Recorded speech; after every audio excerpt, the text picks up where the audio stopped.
Private चिकित्सक medical association के इस यूट्यूब चैनल पर आज मैं फिर एक नई वीडियो के साथ हाजिर हूँ साथियों। मैं हूँ डॉक्टर एस.के. शर्मा, आपका दोस्त, आपका होस्ट और आपका एक अच्छा और सच्चा मित्र। जी हाँ मेरे साथियों, मैं एक ऐसे ही एक ज्ञानवर्धक वीडियो मैं आप लोगों के लिए आज लेके आया हूँ। प्राइवेट चिकित्सक मेडिकल एसोसिएशन यानी PCMA डॉक्टर्स एसोसिएशन पूरे भारत में प्रचलित हो चुका है और प्रसिद्धियों के अपने चरम सीमा पर है। हर एक चिकित्सक चाहे वो किसी भी प्रांत में हो, चाहे वो किसी भी राज्य में हो या किसी भी गांव में देहात में हो, वो प्राइवेट चिकित्सक मेडिकल एसोसिएशन के इस यूट्यूब चैनल का फैन बन चुका है। क्या आप बने? अगर नहीं बने हो तो नई नई वीडियो देखने के लिए आप लोग इस चैनल को यानी PCMA डॉक्टर्स एसोसिएशन के इस चैनल को आप सब्सक्राइब कीजिए, कमेंट कीजिए और अपने साथियों के पास जरूर भेजिए साथियों, क्योंकि जो बारीकियां हैं, जो RMP ग्रामीण चिकित्सकों की टीस है, मतलब टीस का मतलब है जो दर्द है, वो हम इस वीडियो के माध्यम से शासन और प्रशासन तक पहुंचाने का काम करते हैं। आइए मेरे साथियों, इस वीडियो में मैं आपको बताऊंगा क्योंकि बहुत सारे कॉल्स आते हैं मेरे पास, क्योंकि कोई भी यूट्यूबर आपने देखा होगा अपना पर्सनल नंबर नहीं देता। एक PCMA डॉक्टर्स एसोसिएशन और आपका भाई डॉक्टर S.के. शर्मा बेधड़क होकर अपना mobile number, personal mobile number सबको देता है। वो इसलिए देता है कि मेरा कोई भी चिकित्सक कभी भी आधी रात को भी फोन करके हेल्प ले सकता है, क्योंकि मैं अपने RMP ग्रामीण चिकित्सकों को दिल से चाहता हूं, दिमाग से नहीं। ये ध्यान सबको होना चाहिए मेरे साथियों। मेरे से अगर आप जुड़े हैं तो मेरा कर्तव्य बनता है आपकी सुरक्षा, आपकी सिक्योरिटी, आपकी एजुकेशन को मैं बढ़ा कर रहा हूं, ये मेरा वादा है। ऐसे ही इस वीडियो के साथ बने रहिए मेरे साथियों। मैं इस वीडियो में बताऊंगा, क्योंकि बहुत सारे कॉल्स आते हैं, चिकित्सक कहते हैं कि डॉक्टर साहब मेरी क्लिनिक नहीं चल रही है, पैसा नहीं आ रहा है, मरीज नहीं आ रहा है, कोई भी व्यवस्था ऐसी नहीं है और मैं बहुत गरीब तबके का गरीब इंसान हूं और मैं बहुत ही गरीब इलाके में प्रैक्टिस कर रहा हूं। हाँ मेरे साथियों, उसका सॉल्यूशन ये वीडियो है। अगर ऐसी कोई समस्या आपके पास है, आपके क्लिनिक पर मरीज नहीं आ पा रहे हैं और आपकी क्लिनिक नहीं चल पा रही हो, तो इन 5 बातों का जरूर आप ध्यान रखिए। वो कौन सी बात है, आप लोग ध्यान दीजिए। ये देखिए साथियों, ये 5 बातें हैं जो आपकी क्लिनिक पर मरीजों की भीड़ लगा सकती है। हाँ मेरे साथियों, मैं हूं डॉक्टर S.के. शर्मा। ऐसे ही इस वीडियो को अगर लाइक कीजिए, एंड तक देखिए, सब्सक्राइब करना ना भूलिए, क्योंकि ये वीडियो आप लोगों की रोजी रोटी देने वाली है और रोजी रोटी बढ़ाने वाली है। इसलिए मेरे साथियों, इसको एंड तक देखिए और एंड तक बताइए। आप अपने कमेंट कीजिए, हमें कमेंट करके बताइए, हम आपका जवाब देंगे। और साथियों, मैं इसमें पर्सनल नंबर भी दूंगा। अगर किसी मेरे भाई को जरूरत है तो वो बेखटक होकर आधी रात को भी फोन कर सकता है। ना पुलिस से डरने की जरूरत, ना प्रशासन से डरने की जरूरत, ना किसी पत्रकार से डरने की जरूरत, किसी भी CMO से भी डरने की जरूरत नहीं है, क्योंकि आपका भाई डॉक्टर S.के. शर्मा आपके साथ में। डॉक्टर शर्मा, आपका भाई डॉक्टर शर्मा। यस मेरे साथियों, डॉक्टर S.के. शर्मा के साथ ऐसे ही बने रहिए, इस वीडियो के साथ ऐसे ही बने रहिए। मैं आपको बताऊंगा इस वीडियो में कि इस वीडियो के माध्यम से आप किस प्रकार से 5 बातों को ध्यान रख के आप अपने मरीजों की, जो अपने मरीज बढ़ा सकते हैं और अपनी क्लिनिक में मरीजों को आने से कोई नहीं रोक सकता मेरे साथियों। यस मेरे साथियों, इन 5 बातों का आप ध्यान रखें। सबसे पहले चलते हैं मेरे साथियों। ये देखिए, मैंने जो आपको पहले बताया था कि केवल और केवल आप लोगों को करना क्या है। आप लोग अगर ग्रामीण RMP चिकित्सक हैं, आपके पास कोई ना कोई डिग्री, डिप्लोमा है और आप प्रैक्टिस कर रहे हैं, मगर 4 साल हो गए, 5 साल हो गए, अभी स्टार्ट की है, यहाँ पर बंद करके आप आगे चले जाते हो, यहाँ पर नहीं चलती तो दूसरे आप कर लेते हो, यहाँ पर आज नहीं चली आपकी दुकानदारी तो आप वहाँ कर लेते हो। ये मेरे साथियों इन सब की समस्याओं को लेकर, क्योंकि कहते हैं कि भाई मरीज आएगा तभी तो हम बैठेंगे, मन तभी तो लगेगा, और अगर मरीज नहीं आते हैं तो आप कहीं और चले जाते हो। ऐसा ना करें, बस इन 4-5 बातों का ध्यान रखें। और नए साल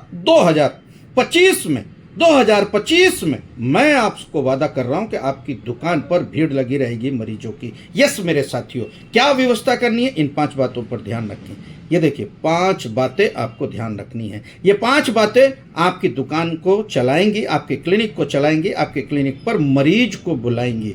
यस मेरे साथियों, सबसे पहला हम लोग चलते हैं, डिग्री डिप्लोमा होना अनिवार्य है। यस मेरे साथियों, अगर आपके पास कोई ना कोई डिग्री डिप्लोमा है तो आप अपनी डिग्री डिप्लोमे का एक पत्र बनाइए। यस मेरे साथियों, प्रिस्क्रिप्शंस बनाइए जिस पे आप दवाई लिखते हैं, ताकि जो भी मरीज वो पर्चा लेके जाए या कोई भी किसी भी मेडिकल स्टोर पे जाते हैं तो आप अपने नाम के नीचे आप अपनी डिग्री का समावेश जरूर करें। बिना डिग्री डिप्लोमे के आप ना बैठें। अगर नहीं है डिग्री डिप्लोमा कोई भी, तो मैं एक नंबर आपको दे रहा हूं, this is a number now this degree, non degree doctors ध्यान दें, इस नंबर पर ध्यान दें। इस नंबर से आपकी डिग्री का, आपकी एजुकेशन का सारा सोल्यूशन हो जाएगा। इस नंबर पर आप संपर्क कीजिए। दूसरा मेरे साथियों, मैंने बताया कि डिग्री डिप्लोमा होना जरूरी है। अगर आपके पास डिग्री डिप्लोमा होगा तो आप कॉन्फिडेंस से बैठेंगे, कॉन्फिडेंस होगा आप में, और आप अच्छा अपने मरीजों का ट्रीटमेंट करेंगे। अगर अच्छा ट्रीटमेंट करेंगे तो आपकी दुकान पर भीड़ लगेगी। यस मेरे साथियों, दूसरे पर चलते हैं मेरे साथियों। दूसरा नंबर आता है व्यवहार। अगर आपका व्यवहार ठीक है मरीज के प्रति, जैसे कोई बूढ़ी माँ आ जाती है ना, बूढ़ी माँ आती है तो बूढ़ी माँ कहती है, आप कहोगे माता जी क्या हुआ माता जी। कोई महिला आती है तो उसको कोई बहन जी बताइए, प्लीज़ आप बैठिए, मैं आपका इलाज कर सकता हूँ। कोई लड़की आ जाए तो बेटा कह के बुला सकते हो, ठीक है बेटा आप बैठिए, मैं आपका इलाज कर सकता हूँ। और मरीज को तसल्ली देना, यानी मरीज को तसल्ली देना, उससे अच्छा व्यवहार करना। तो अगर आप अच्छा व्यवहार करेंगे मरीज से तो उसके परिवार में जब वो दवाई लेके जाएगी तो दवाई तो आपको की लगेगी उसे, मगर व्यवहार के नाते आपका जो व्यवहार है वो अपने पूरे परिवार में जाके कहेगी कि ये डॉक्टर बहुत अच्छा है।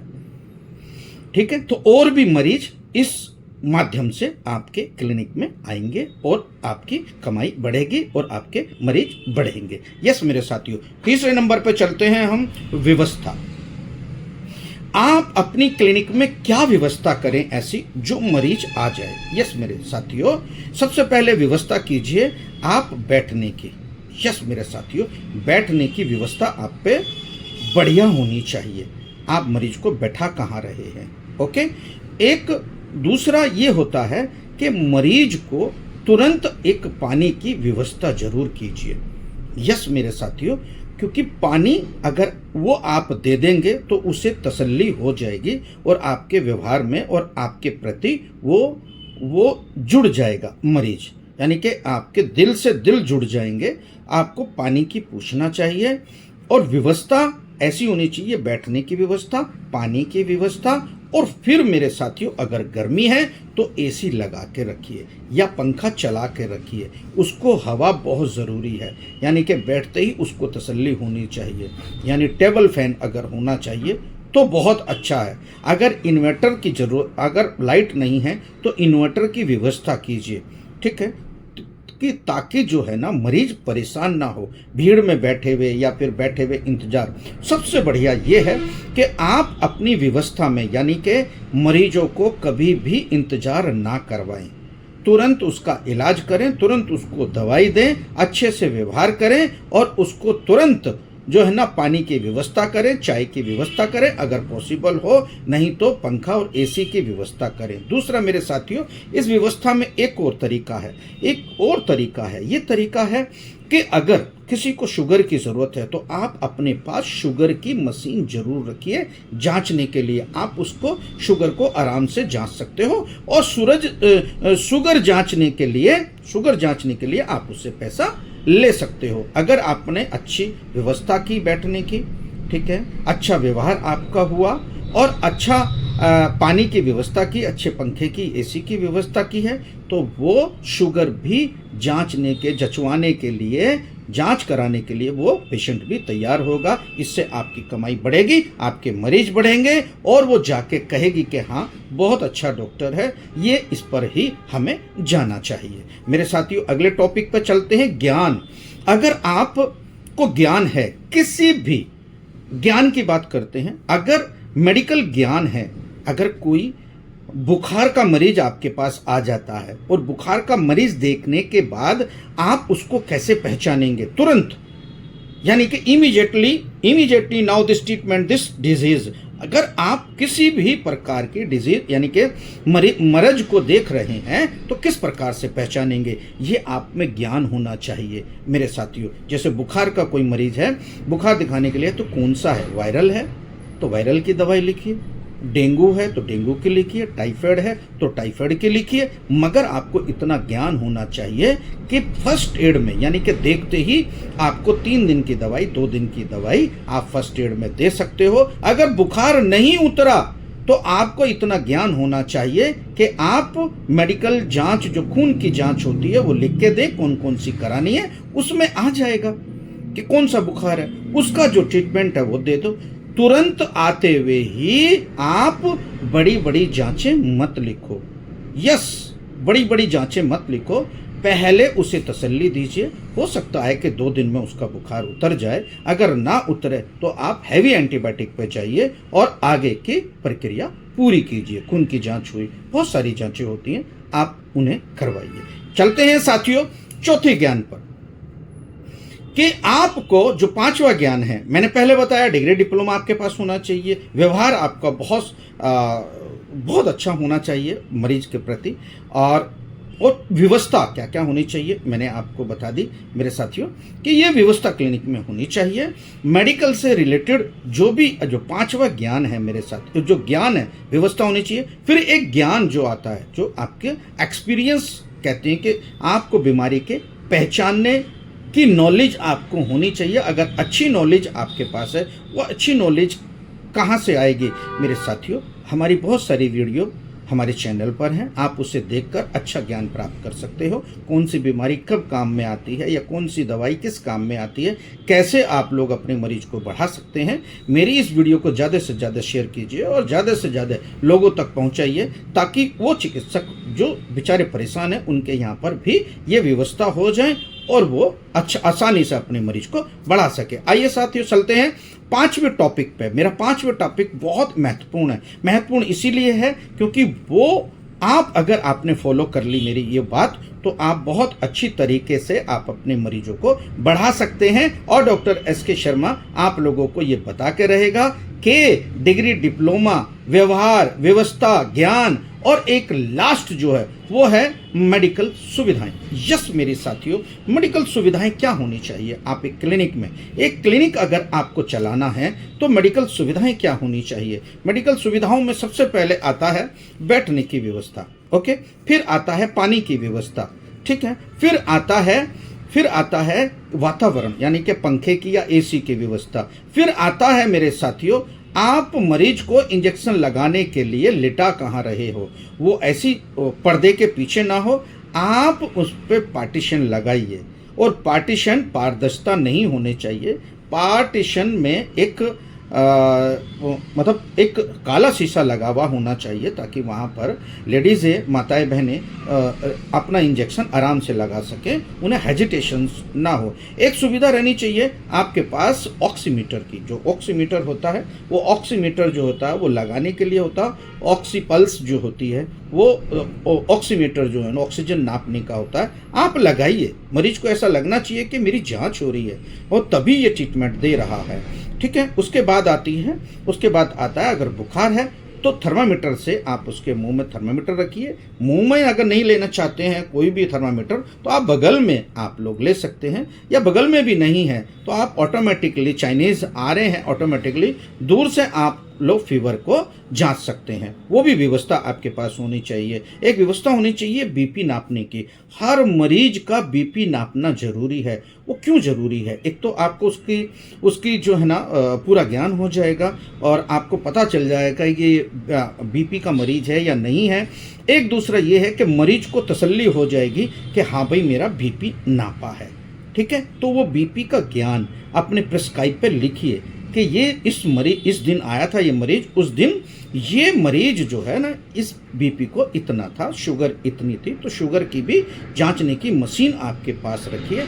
एक महत्वपूर्ण और मेरे साथियों, एक छोटा सा वेट नापने का एक मशीन आती है, वो भी आप अपनी क्लिनिक में रखिए, क्योंकि वो क्लिनिक में अगर आप रखेंगे तो आप यकीनन मानिए आप अपने मरीज को पूरी तसल्ली दे रहे हैं और पूरा विश्वास जगा रहे हैं कि मैं आपका इलाज कर सकता हूं मेरे साथियों। और सबसे महत्वपूर्ण बात जो होती है वो स्टेथोस्कोप की होती है। बहुत सारे 50 रुपए वाला स्टेथोस्कोप ले आते हैं, मगर ये ना रखिए, अच्छे वाला लीजिए। अच्छे वाला स्टेथोस्कोप आप लोग लीजिए। और सबसे ज़्यादा लेडीज़ बहनों के आगे छाती पर ना रखे, आप उसकी कमर के पीछे, यानी कमर के पीछे आप लोग लगा के डायग्नोज कर सकते हो। ये ज़रूरी नहीं है कि आप चेस्ट के पास ही उसका लगा के रखें स्टेथोस्कोप। उस लेडीज़ और बहनों को जो हेजिटेशंस करती हैं डॉक्टरों से, वो पीछे जो कमर पे, यानी कि जो हमारे जो फेफड़ों की हड्डियां होती हैं, जो दिल होता है, उस तरफ रख के आप अपने को डायग्नोज बना सकते हो मेरे साथियों। आपको मेरी वीडियो कैसी लग रही है? अगर अच्छी लग रही है तो सब्सक्राइब जरूर करना, कमेंट जरूर करना मेरे साथियों। मैं हूं डॉक्टर एस के शर्मा। यूं ही मेरी इस वीडियो पर बने रहिए। मैं आपको थोड़ी सी बात और बताता हूं मेरे साथियों कि मैंने जो बात बताई अभी लास्ट में, मेडिकल सुविधाएं, अगर आपके पास ऑक्सीपल्स मीटर है, ओके, बुखार नापने का ऑटोमेटिक आपके पास फीवर ऑपरेटर है, ओके, वेट नापने की मशीन है आपके पास, शुगर नापने की मशीन है आपके पास, बीपी नापने की मशीन है आपके पास। और ये सब डायग्नोज करके आप अपने प्रिस्क्राइब पर ज़रूर लिखिए कि ये वेट इतना है, बुखार इतना है, शुगर इतना है, बीपी इतना है।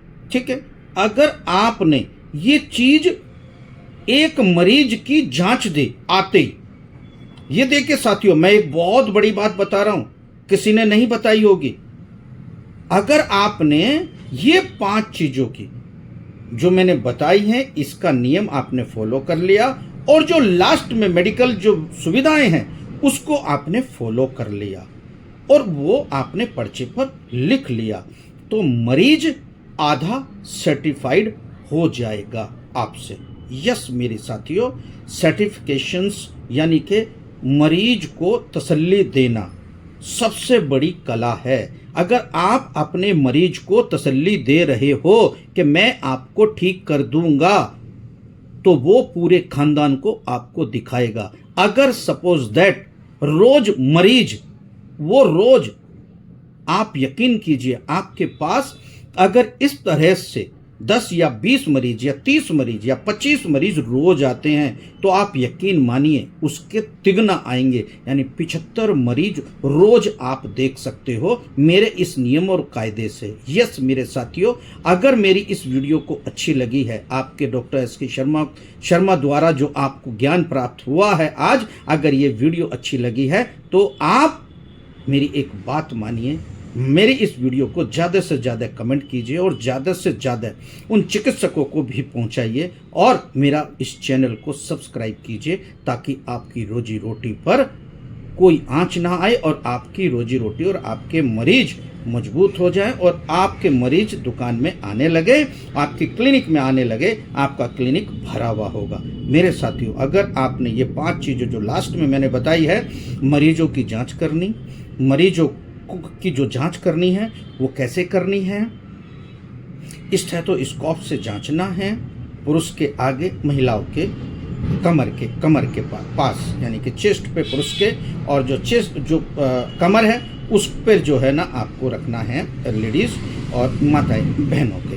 ओके, फिर उसके बाद आता है वेट। आप नापिए वेट, फिर आता है बीपी ऑपरेटर, बहुत अच्छा बीपी ऑपरेटर रखिए, एक से एक बीपी ऑपरेटर आ रहे हैं। इलेक्ट्रॉनिक्स बीपी ऑपरेटर्स रखिए, पारे वाला अब बहुत ओल्ड हो चुका है, इलेक्ट्रॉनिक रखिए। ठीक जो उसके बाद आप है ना बीपी, और उसके बाद एक टॉर्च जरूर रखिए, टॉर्च। यस मेरे साथियों, एक टॉर्च से उसकी जो टंक है यानी कि जो गला है, जो जीभ है, उसको देखिए कहीं इन्फेक्शन तो नहीं है, राइट। तो आप जैसे ये चीज़ आप लोग रखेंगे, जैसे आते ही मरीज को माता जी या बहन जी या भाई जी या जो है ना बुजुर्ग को जो भी आप कहते हैं, ताऊ जी, नाना जी, है ना, तो आप अपने वो रखेंगे। तो ये इन चीज़ों का बड़ा ध्यान रखना होता है। अगर ये चीज़ आप लोगों ने फॉलो कर ली, यानी कि ये आपके बजट की चीज़ है, कोई महंगी नहीं है। ये महंगी इतनी नहीं है, ये आपकी बजट में है। ये सब चीज़ अपने औजार आप अपने ला सकते हो और अपने मरीज को सर्टिफाइड कर सकते हो, सर्टिफिकेशन करा सकते हो और उसको विश्वास दिला सकते हो इस काम से जो मैंने बताया है। मेरे साथियों, आपको मेरी ये वीडियो कैसी लगी? मैं चाहता हूं कि सब्सक्राइब करें और सब्सक्राइब करने के बाद कमेंट करके ज़रूर बताएं। आपका भाई ये डॉक्टर एस.के. शर्मा रात दिन आप लोगों के लिए सोचता है, तो आपको भी सोचना चाहिए कि एस.के. शर्मा के लिए भी हम सोच लें। इसको एक कमेंट करके ये ज़रूर बता दें कि डॉक्टर साहब आपने जो ज्ञान दिया है उससे मुझे ज़रूर बताना कि आपके ज्ञान से मेरे मरीज बढ़े हैं। यस मेरे साथियों, मैं आपको विश्वास दिलाता हूं, अगर आपने मेरी बातों को फॉलो किया और मेरी बातों को जरा सा भी अमल में लाए और अपने यहाँ व्यवस्था कर ली, तो मरीजों की भीड़ आपके यहाँ टूटेगी नहीं, ये मैं वादा कर रहा हूँ मेरे साथियों। एक बार आजमा के तो देखो, एक बार करके तो देखो। मैं आपका भाई हूँ और मैं आपके हितों के लिए लड़ रहा हूँ और आपके हितों के लिए सदा एक वीडियो हम लोग डालते हैं। ऐसे ही मेरी वीडियो के साथ बने रहिए और मैं इस वीडियो को ज़्यादा से ज़्यादा सब्सक्राइब किए। जब तक मैं आप लोगों के लिए विदा लेता हूँ एक नई वीडियो के साथ, डॉक्टर भाई एस.के. शर्मा फिर आप हाजिर होगा। तब तक के लिए जय हिंद, जय भारत, जय चिकित्सक।